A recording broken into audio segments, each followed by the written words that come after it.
Hi, everyone, and welcome to our first installment of the Tuesday Schmooze. My name is Miriam Itzkowitz, and I'm the Jewish Engagement Coordinator for AUJS. Today, I'll be interviewing our lovely guests, Akiva and Chava Hart, otherwise known as House of Lev. House of Lev is a vibrant family who used to document their conversion to Orthodox Judaism on social media. Now being fully Jewish, however, their focus has shifted to showcasing their life rooted in Judaism with an emphasis on family life and spiritual growth. I am personally very excited to have them on the Tuesday Schmooze, as I've been following their journey online for over a year, and they've played a big part in helping me connect more to my Jewish identity. Welcome, Akiva and Chava. It's incredible to have you both here. To start off, Oh, maybe introduce yourselves and tell us what is your favorite Jewish food? oh man. Well, first of all, thank you for that Amazing incredible introduction. intro. Wow, we're very, very humbled, very honored to be here digitally. Very happy to be able to connect with our Australian family, and Bezrat Hashem, we can meet you guys one of these Yes, days. that's goals to go to Australia Yeah. for sure. So thank you so much. So you say favorite food? Mhm. Oh man. So you just start right there with the food. Okay. All right. Well, did you say to introduce ourselves too? Yeah, I didn't know. introduce yourself and then the food. The food Okay. Okay. You go first. can- Ladies first. Well, I am Hava. And I'm Akiva, and we have a YouTube channel and social media, and we go by House of Life. And favorite food. Mm. All right. So on our YouTube, well, on our platforms, we talk a lot about food, right? Because my incredible wife, she's dangerous in the kitchen, right? And like that means it's a good thing. So she's incredible with the kitchen skills. And so I mean, I'm gonna say, she probably knows, I'm gonna say her challah. It's incredible. It's soft. It's sweet. It got these little crumble things on the top. So that's my favorite. So out of everything that I make, it's Mahala. And your salmon too. Salmon's bomb. It's like your teriyaki salmon, but it's the challah. It's like it's magical. No, yeah, I would agree too. I would say for me, it's challah and probably one of my chicken recipes. Like we love chicken in our house. I do different styles. I did Jamaican jerk chicken wings that came out really well, and it's kind of one of my new favorites. Buffalo wings, but challah. I always look forward to the challah as well. I love the fact of just the process of making the challah, and it's beautiful. Yeah, your challah is really good. I hate making challah, but it's pretty good. Like, yeah, all my non-Jewish friends, they always crave challah. Like, That's the right. the best. That's right. It's the best French toast after too. Yeah, challah, it's very like multifaceted. I think you can have it with something sweet, something salty. It's really good. My favorite Jewish food is very unconventional. I love pickles. It's my what I live off You practically. Yeah. sound like our daughter. Wow. So does our daughter. Our Oh, daughter loves really? Oh my gosh. They're really good. Pickles are the best, in my opinion, but challah is also pretty close second. As I said in the introduction, you and your family are newly Jewish, Mazel Tov. I guess I'm curious to know what connected you both to Judaism, what was the conversion journey like for you, and what made you choose your specific community? The Torah is special. It's truth, it's life, it's everything.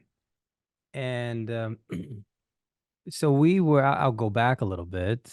So we were when we were married, we were Christian. We were practicing Christianity. And so I grew up a Christian and she didn't. And when we got married, that's when we as a family started practicing Christianity together. And so we would just kind of go to church and that's really it, right? We were involved, like we loved it. it. But then there was a certain point of our life where we started asking questions. One of the first questions we asked was, why do we believe what we believe? Mm-hmm. And then we couldn't really answer it, because with that particular, religious practice, there's not a lot of answers for things. because one of the foundational beliefs is that all you have to do is just believe, and then that's it. You just believe. And so we were just at a place where we were hungry for more. We wanted more than just belief. We wanted to know, okay, what can we take and actually apply it to our lives to bring us closer and closer and closer to God? And when we look back, that's actually what we wanted. We wanted to be in a position, be around people, surround ourselves in an environment that allowed us to be able to really connect to the holy of holies, the creator of the universe. That's what we really wanted. Our hearts were yearning for it. And so um then I guess I kind of share a quick connection. There was a phone call from my cousin. And so he said, I believe that the real children of Israel are African Americans, and I believe that they were brought over to America via the transatlantic slave trade, right? And so, without going into a whole lot of details there, there's a group of there's a group of people. They're known as Hebrew Israelites, and I have to bring this up because it's a part of our journey. And this particular group, there's a lot of different section. There's a lot of different groups within this Hebrew Israelite umbrella. Some are very extreme. Some are very anti-Semitic. Some are not. Some are very loving, great, wonderful people, very intellectual, very, very smart. Um, our first introduction was to the anti-Semitic aggressive side. And as we were listening to the videos, we said, you know what? We don't really feel God here, because I said, okay, we're searching for truth. We know that Hashem is love, and we want to feel that. We didn't feel the love there. And so we kept digging, we kept digging, we kept digging, kept digging. And they were talking about this Torah. It was talking about this Torah, and there was a lot of emphasis on the Old Testament. And the Old Testament was something that we didn't really grow up on necessarily. It wasn't really taught. It was mostly like New Testament and Christianity. And so this New Testament really started to open our eyes, and we would learn about Moses, right? That was like, I think that was so mind blowing to me, because as much as Moses is taught within Judaism, obviously the greatest prophet, right, of all, but the fact that we didn't learn that at all in Christianity, I'm telling you, like very minute, very minimal of discussions about Moses, which you're just like, so when we started learning that within Judaism, we were like, why weren't we taught this like at all? Like none of this. And a lot of, what Christians they call the Old Testament, they always say it's done away with, so we don't really have to apply these things into our life. And here we are, and this is the book for the Jewish people. So our mind, it was like a whole paradigm shift for us, and like, what is this? But within reading it and understanding and connecting the dots, we were like, this is truth. This is what we were actually missing our whole life. Yeah. And so learning about Moshe Rabbeinu, that was kind of where it really started, because then you start asking more questions and more questions and questions and questions. And then so we're learning about the Jewish people, and we're learning about the culture, and we started connecting the dots throughout all of Tanakh, reading through the prophets. And I'm like, wow, this whole entire story revolves around the Jewish people. And so that made us go deeper, and we wanted to know about the Jewish people. Who are these people? And so we just kept learning, kept learning, kept learning, kept learning. And eventually we got to a point to where we said, you know what, there's something pulling us here. We felt that the Jewish people had a connection to Hashem Yeah. that nobody else had. They Mhm. had an understanding of the Torah, uh, of the scriptures. They had this understanding and this depth and this knowledge that nobody else had. Nobody else understood really, except for the Jewish people. And so we said, you know what? We want to learn more. And long story short, we started our conversion journey. It's amazing. And obviously, like Judaism is so broad and Yeah. there are so many communities within it. And so what made you pick your specific community? Well, it's that's a story within itself, honestly, too. So we were living where we are currently right now. We were living about almost 2 hours away from where we were. And there was a very, very small community in the previous community that we were in, and it wasn't large enough for us to actually convert in that community. So when we were going through the Beit Din, they said, "Hey, unfortunately, you guys are going to have to be in more of a established community." So we were like, okay, where are we going to go? What do we want to do? We knew we wanted to actually leave out of LA. We didn't really feel connected to LA. And so we started looking at other areas in Orange County. And so we ended up finding a Jewish community in Orange County. And we had some friends that were kind of in that area. And he ended up finding one of our friends who we're great friends with now in the Jewish community. And we were like, that sealed the deal. Let's try to figure out how we can reach out to, our rabbi now. And our good friend that's here, he actually connected us to the rabbi. And long story short, that's basically how it all started. And we were like, yep, we're moving to this community. Yeah, if I can add, I was able to get the email address to contact our rabbi. And so we wrote a very, very long email sharing our story and stayed up for hours writing it. And then the very next day, we woke up to an email from him and he said, "Wow, I'm reading your story. Sounds amazing. You guys sound like an awesome family. Would love to meet you." At the end of the message, it said, "Welcome home, brother." Yeah. And that really hit. And I'm like, this man he doesn't even know me. Yeah. And he's calling me brother. Mm. I said, we got to meet him. And once we met him, We were like, we were like, it. this is it. It was a wrap. Yep. And so we just took the steps from there of what we needed to do. And we had to wait about 8 months to officially move into the community. But once we got here, we were doing everything that we needed to leading up to it. Yeah. But when we got here, we were just so grateful Yeah. to be connected to our rabbi, to officially be in the community. We were like kids in a candy store when it came to being able to walk on Shabbat. For us, that was a big deal because our rabbi at the time, while we were going through the process, he recommended that we drove, for a couple of the Shabbats so that we can get, familiar with the community. How does Shabbat work, right? So we were driving on some of those ones before going through the process, obviously not Jewish.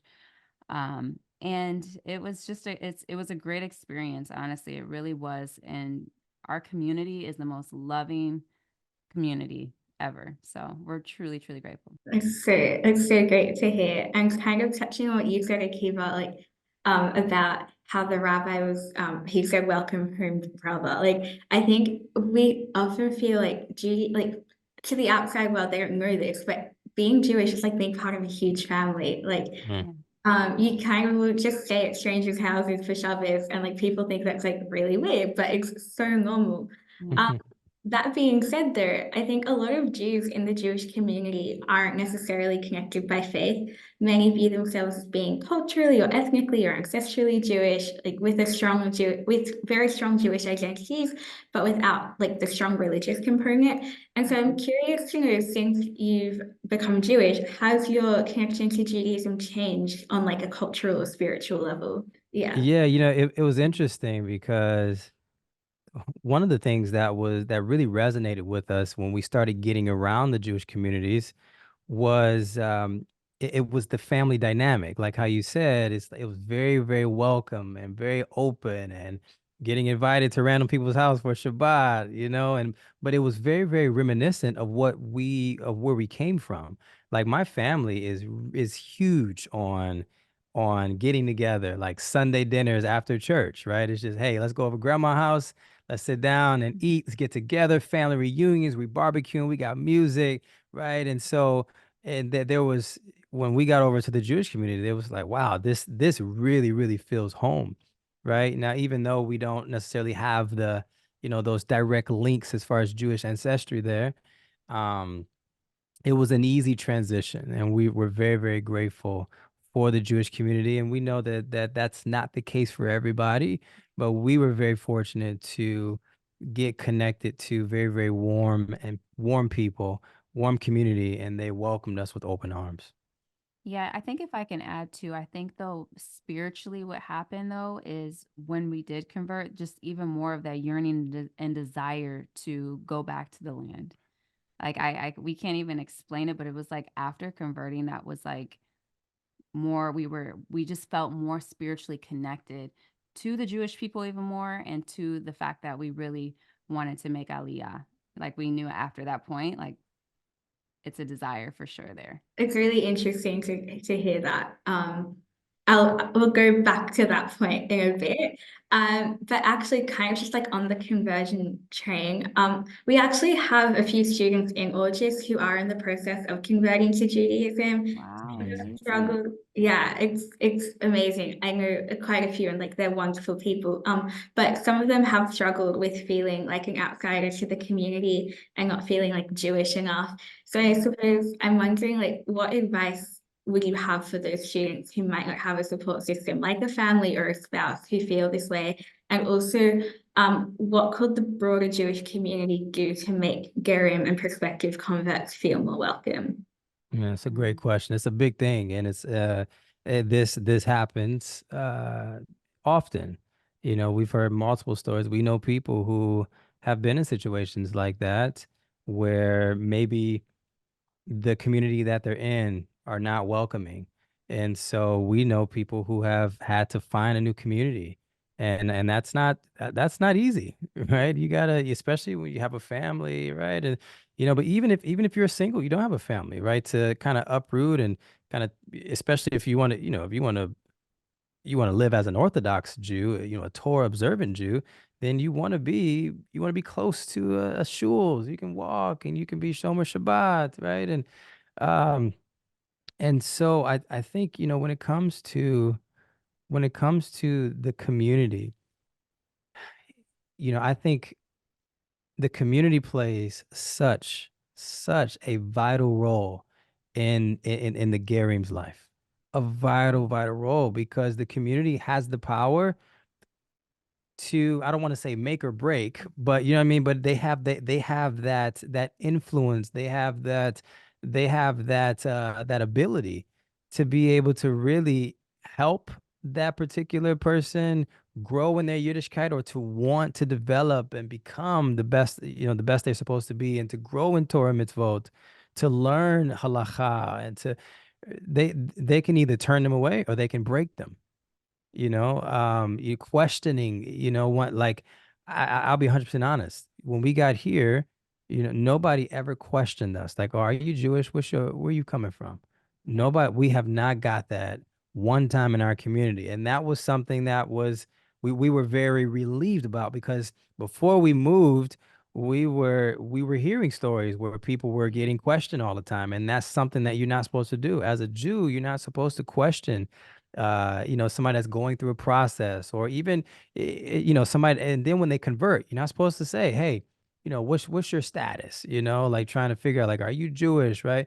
No, like, I'm like, when you convert, you're 100% Jew.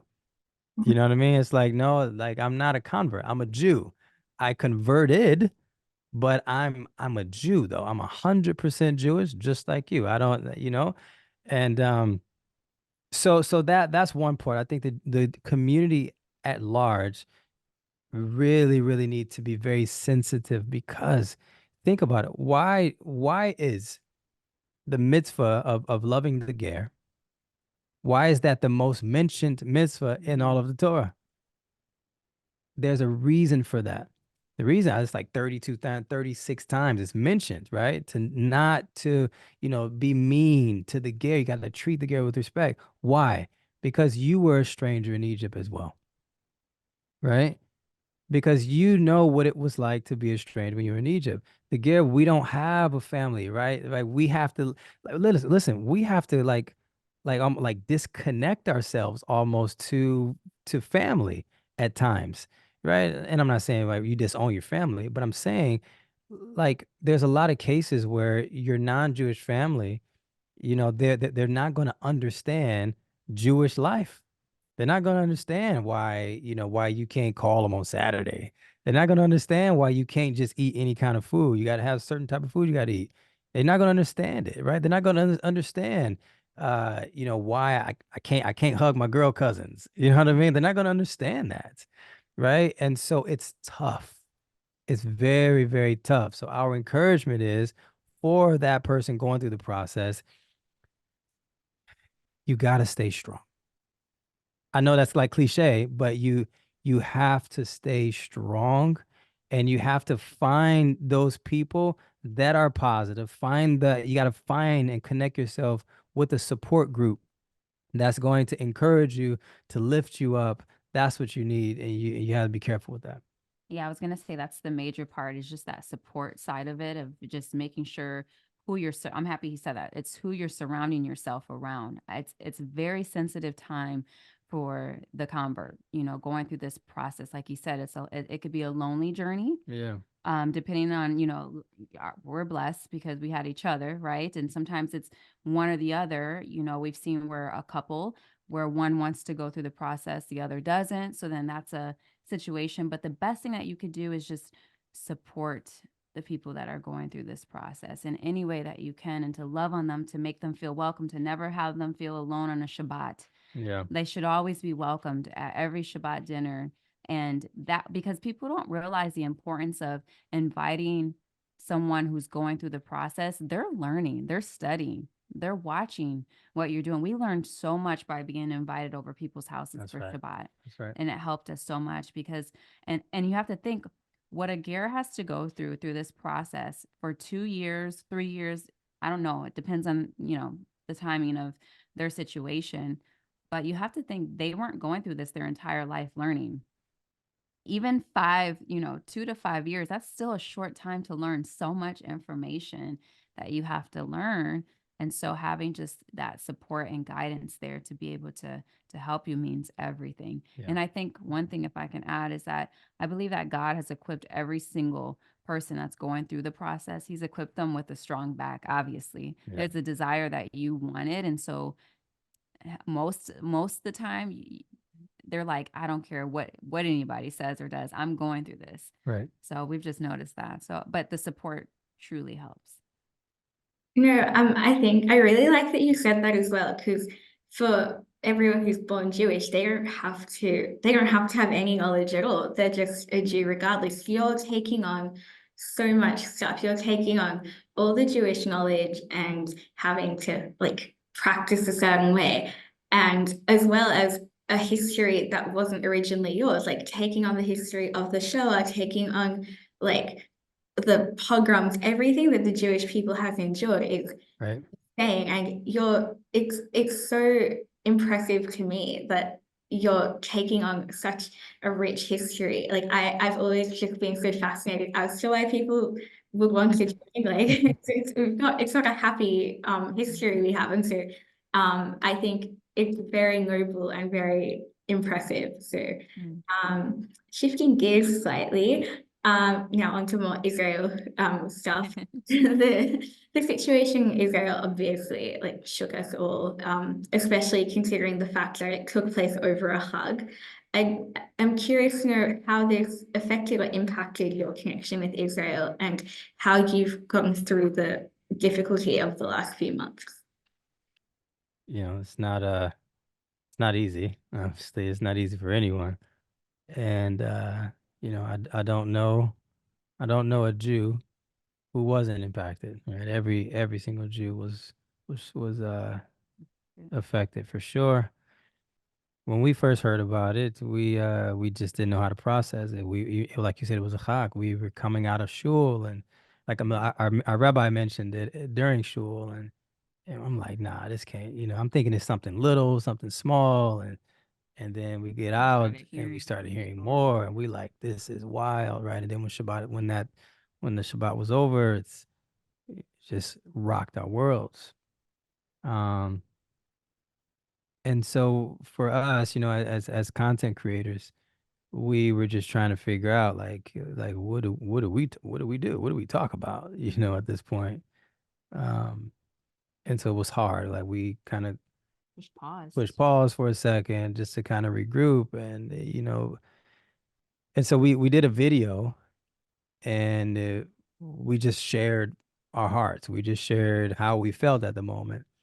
And then people were saying in the comments that it was very refreshing for them to come to our page and to feel some type of like hope and support and love, and it was just very warm messages. And so we were like, you know what, let's try our best to be lights in this darkness.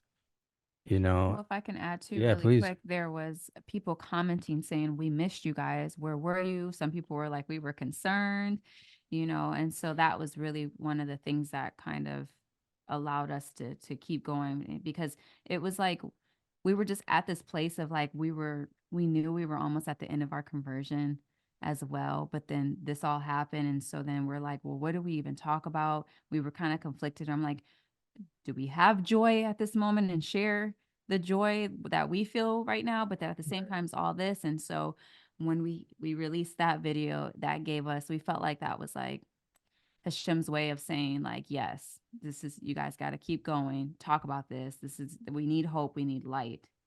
And so it was kind of like everything was kind of happening at the same time. We got word of our mikvah day, and it was like a month later after everything happened. So, we started sharing that, and people were like, this is what I need to hear right now. This is such light. Um, so it was good that, in the midst of all of the darkness and the sadness, we did, get to bring some light in that. Yeah, it's a very it's our conversion. Like, we converted. Our mikvah day was November 5th, right? So literally a month later. And so it was a very like bittersweet type of situation. We're definitely excited, to finally get through this process. But then it's like, man, all this stuff is going on, So, but we said, we're going to share the journey. So, like she said, we started sharing kind of what was happening on the way to the conversion. Then we shared the conversion, and Mhm. then people were saying, thank you, thank you, thank you, because this is the light that we need. We need hope, and so we're going to come back to the House of Left page, because we want, we want encouragement. We want the chizuk. Um, so that's kind of how it impacted us and kind of what we did with it during that time.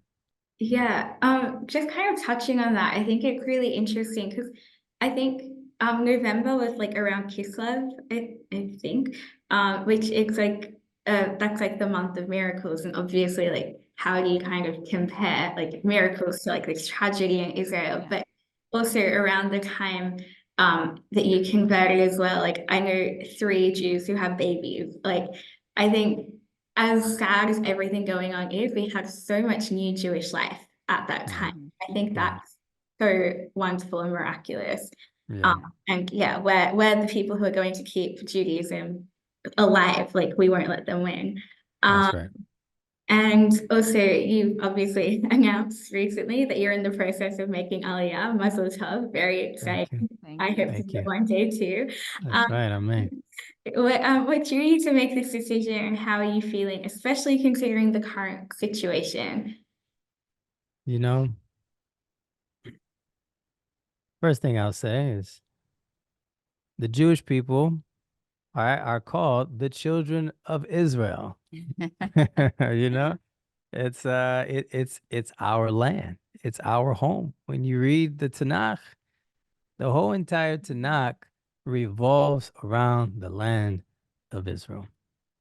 It was the land that was promised to the Jewish people. Like, think about this. The creator of the universe gave, first of all, he has a people. He has a group of people that's that's special, right? They're not like the rest of the world. But then on top of that, he said, you know what? You're not just going to be my special people. I'm also going to give you a land too, right? There's a whole world out there, right? And there's going to be other people in different places. But for you, for my special people, I'm going to designate a specific spot for you. Mhm. There's nobody else in the world that can say that. Yeah. No other group of people that can say that that God gave me a land. You know what I mean? Like that, first of all, like that was crazy for us. And That was so, mind-blowing. but then I guess on another level, she mentioned it earlier, when we got out of the mikveh, it was a yearning. We said, okay, we got to be there now. We also said this. I'm like, wow, if we wanted to, like, we can literally make Aliyah right now. Like I'm like, we're Jewish now, so like we can go. And that was just like, that's mind blowing. Like we can actually go and live in Israel, and Yeah. we wanted when October 7th happened, we wanted to get there even more. Yeah. People are like, what do you mean? That's crazy. It's a war going on. We wanted to be there even more because it's our family. And we want to be with our family. We want to be there, and we want to support. We want to help out. We want to be there. We want to be able to perform mitzvot, do tefillah in Insane. Eretz Yisrael. I heard it's different. Yeah. All our friends there, they say, hey, when you dive in here in Eretz Yisrael, it's different. It's elevated. And so we said, hey, we want to be able to offer up those heightened levels of tefillah and mitzvot, and it's our land. We want to raise our kids there. We want our kids to be able to grow up in the culture and be raised. Like we want to see, like, we want to see Jewishness everywhere we go. When we go to the grocery store, we want to be around Jewishness. When we go to the car wash, we want to be around Jewishness. That's what we want.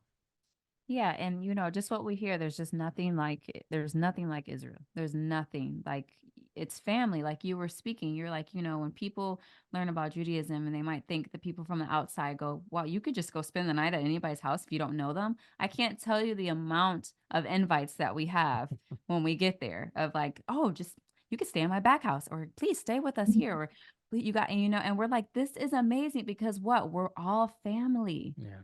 We're all connected.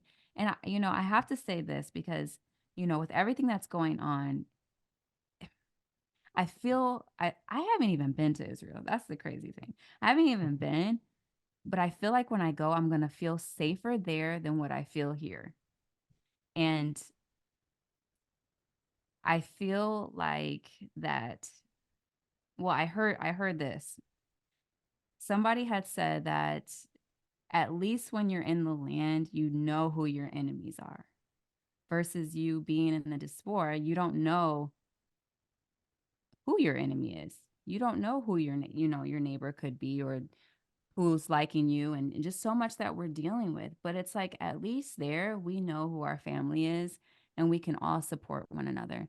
And yes, my husband, we did an interview like maybe a week ago, and we were speaking about, does do people still need to be outside of Israel? Yeah, we believe that still people have to be here for the sparks that need to be lifted other places and stuff, but at the end of the day we should all be having that desire to get to Israel. We even heard too that the population increased by 3% since October 7th. Yeah. It grew. More people were going back home. So we're dealing with an organization called Nefesh B'Nefesh. And this is an organization that helps people make Aliyah. And it's a phenomenal organization. And so we went to a particular event in LA, and they said that applications to make Aliyah went up 80% with that particular organization. And the That was summertime, after the war. after the war started, and the summertime hasn't even hit yet. They're expecting unprecedented amounts of applications to come in throughout the summer, and people going back home. So it's so people aren't running away. Yeah. People are running to it. Think Yeah. about one more thing. Think about this too. Usually, when a country is in war, people are not trying to go back. For example, let's look at right now, right? I mean, you don't see Palestinians outside of Gaza, right, living in Europe, United States. You don't see them rushing back to try to get to Gaza, That's very true. right? You don't see people in right, whatever country, when a country is is under fire, people are trying to leave the country. Israel's different. People are going back home. Mm. They're running to it. Yeah, no, I really like what you said about, praying in Israel is different as well. Like just from personal experience, I was 15 my first time I went to Israel, and I've been there 3 times since. I remember praying at the hotel for my very first time, touching the wall. Mm, It is such an incredible feeling. And yeah, I've read a book once where someone kind of described it as like an Israel bug. Like you go there once, you think about it, and then every time you go back, you want it more and more. And I yeah, think that yearning is so inherent in the Jewish spirit. Yeah, it is honestly like magical is the only way I can describe it. Everyone, like, people are so comfortable talking to you. And kind of what you were talking about, Hava, with safety as well. I 100% agree. You do know who your enemies are in Israel. In Australia, I've had so many friends who no longer talk to me anymore because mm, I support Israel's right to exist. Wow. And yesterday on campus, someone ripped down our Israeli flag and threw it into the garbage bin. Like it is, you don't know who likes you, who doesn't like you. I think right. 100% like agree with Yeah. those statements. Yeah. Um, so being in the public eye as well, you likely occasionally face some backlash or negative comments from strangers online. And while on a different scale, a lot of Jewish students are currently facing an increase in discrimination and hurtful anti-Semitic comments and rhetoric on campus. So how do you overcome this hatred, and what advice do you have for university students who are dealing with in-person hatred? Yeah, man. It breaks our heart to see all this stuff happening to, all the students in the schools, and it's my heart goes out, like our hearts go out to all of them. And I know there'll probably be quite a few, university students, listening to this, but just know that we see you, we hear you, we're with you. You're not in this fight by yourselves. We know it's hard. We know it's hard. We're not on the campus, but we feel you, right? Y'all are family, you know. Sometimes I'm like, I can't even imagine going through some of these things that you guys are experiencing on these universities, man. It's crazy. Um, for us, yeah, we get a lot of it. We get a lot of hate online, and I would say 90% of the time we just don't engage. We don't engage with it because a lot of them, believe it or not, a lot of them are bots. Meaning like yeah, a lot of these negative comments online, they're just bots. So they have these things that you can do to program it to go onto Jewish pages and to automatically target Jews. Right? It's crazy. And it can do it automatically. And people like literally they have jobs where they search out Jewish people online and they spew out hatred toward us. Um, so a lot of it I don't yeah, we don't really pay attention to it. Um, Depending on how certain questions are asked, we'll engage. Depending on how it's asked. If it's you're asking because you wanna know, and you're curious, and you have a genuine legit question, we'll go back and forth, and we can talk about things. I don't mind talking, right? But when you come at us just being completely disrespectful, and you're making all these ridiculous chants. You're saying that you wanna wipe us off the face of the earth, right? I don't have time, right? Um, one couple weeks ago, there was somebody that said something on our page, and so I was like, you know what? Let me respond. And so I said, because they kept going, they kept going. So I said, hey, thank you so much for helping the algorithm, because all of your responses, all of your friends' comments, all the pro Hamas supporters, all of these comments are only helping the algorithm, meaning if you keep commenting, it's going to allow our video to get seen by more and more and more people. And guess what that means, my friend? That just means more Torah. That just means more light. So more people are going to see our videos, and not just ours, but all of our Jewish friends online. They're going to see it. So I said, so continue. This person stopped. Yeah. This person stopped, right? But people still send it, right? But my point was that kind of like shifted our mentality a little bit. We're like, okay, well, everything is for the good, right? As hard as it is to say that, everything is for like Hashem, and she's so strong with this. She reminds us this in our family all the time, is that Hashem is in complete control of everything. He runs the world. Right? You know, like, things just don't happen, and then he's in Shemayim. He's like, "Yeah, I didn't even see that coming. I can't believe they did that." Like he knows everything. You know, so we got to look at it as everything is for the good. And you want to say something, because I'll come back and say something else. Yeah, I was just gonna say that's, it's different with content versus being on a campus. Sure. I Yeah, think that's where I was going to go I to. think the biggest thing that, on campus is just you have to know who you are. Know that you are special people. Hashem's got you, right? You are protected more than you even know. But I think it's very important just to stay united together, for those who, and that's what I love, at least on the campuses, that you guys are not like, it's not just one of you, right? It's a group of the Jewish community, at least together, but staying strong and sticking together. Yeah. I think being united even more. So that's why I say, we have to find the good. Maybe that wouldn't have been the case. Maybe even if there was other Jews on campus, maybe you wouldn't have never talked to that person or this person, or maybe you guys would have never had a Shabbat dinner together.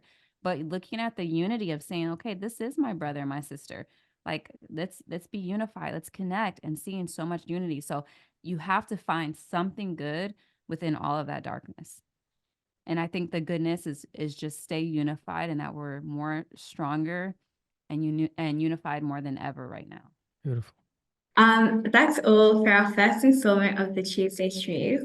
Thank you very much, Akiva and Chava, for being our inaugural guests and for sharing your wisdom and experience with us. As a last final fun question, could you please tell AUJS what is your favorite hug and why, and also where we can find you to learn more? Favorite hag, Sukkot.